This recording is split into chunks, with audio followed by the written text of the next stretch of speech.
আসসালামু আলাইকুম প্রিয় বন্ধুরা, আশা করছি আপনারা সবাই ভালো আছেন। আজ আমি এই গরমে ঠান্ডা ঠান্ডা কাঁচা আমের শরবত কিভাবে করতে হয় সেটি করে দেখাবো। তো চলুন দেখে নিই এই কাঁচা আমের শরবত কিভাবে তৈরি করা যায়। এখানে আমি 3টে কাঁচা আমকে ছিলে কেটে নিয়েছি, ছোট ছোট করে কেটে নিয়েছি। এবার আমি মিক্সিতে আমগুলোকে মিক্স করে নেব। প্রথমেই দিয়ে দিচ্ছি মিক্সিতে কেটে রাখা আমগুলো।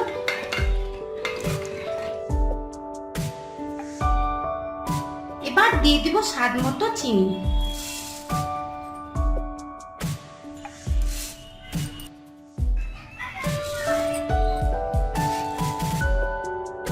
এবার দিয়ে দিব একটা কাঁচা লঙ্কা।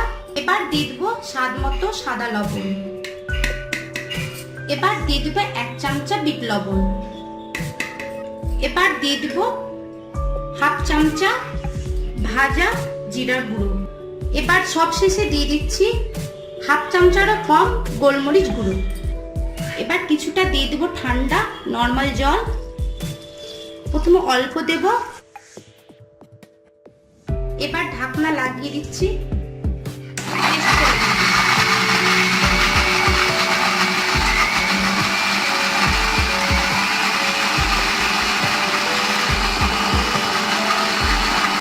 ঢাকনাটা খুলে দেখব, খুব সুন্দর টেস্ট হয়েছে।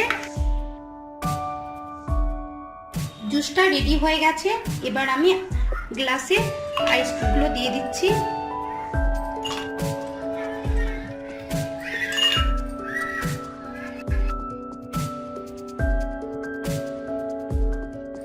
এবার দিয়ে দিব লেবুর রস।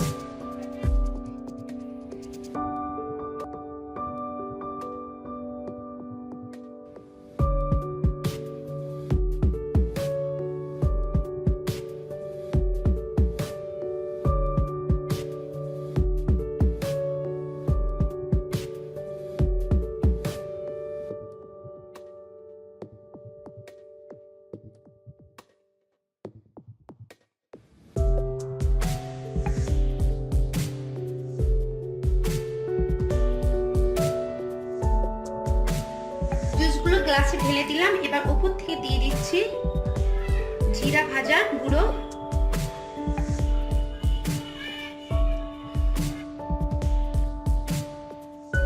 দিয়ে দেবো সামান্য গোলমরিচের গুঁড়ো।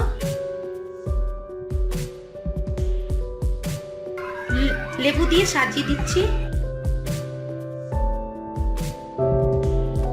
হয়ে গেল গরমের এই মজাদার টেস্টি কাঁচা আমের শরবত। এই শরবত দিয়েও খান এবং উপরকে খাইয়েও ঠান্ডা করুন। আমার এই রেসিপিটি যদি ভালো লেগে থাকে প্লিজ সাবস্ক্রাইব করুন এবং পাশের বেল আইকনে ক্লিক করুন আরো নতুন নতুন রেসিপির আপডেট পেতে। আর হ্যাঁ, আমার এই রেসিপিটি বন্ধুদের সঙ্গে শেয়ার করুন। ছোট্ট একটি কমেন্ট দিয়ে আমাকে আরো উৎসাহিত করুন। ধন্যবাদ বন্ধুরা আমার এই রেসিপিটি দেখার জন্য।